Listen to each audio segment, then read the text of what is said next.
are getting closer and stronger. Often termed as the Axis of Evil 2.0 by the West, this alliance is now making its moves.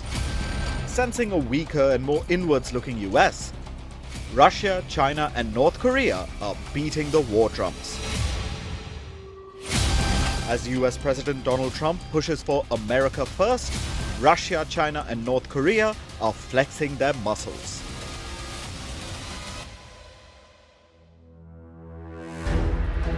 The fireworks began on the 23rd of June, and the first salvo was fired by North Korea.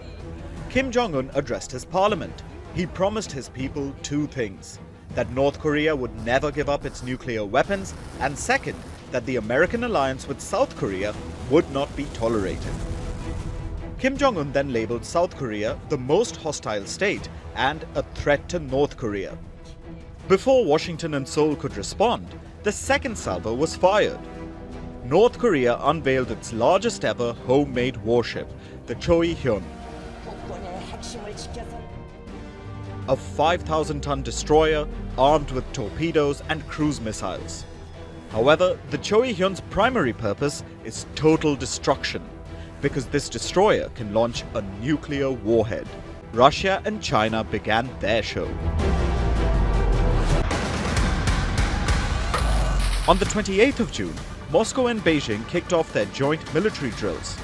Fighter jets and strategic bombers took off from the mainlands and flew towards Japan and South Korea. A 6-hour-long air drill was conducted in the Sea of Japan, with Russian and Chinese planes entering South Korea's air defense identification zone, prompting South Korea and Japan to scramble their fighter jets. The Russian-Chinese air armada was intercepted in the East China Sea.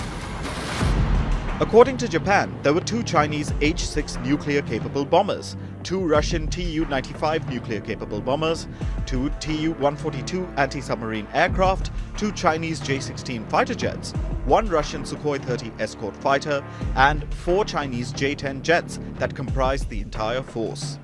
However, tensions escalated very quickly after the first interception.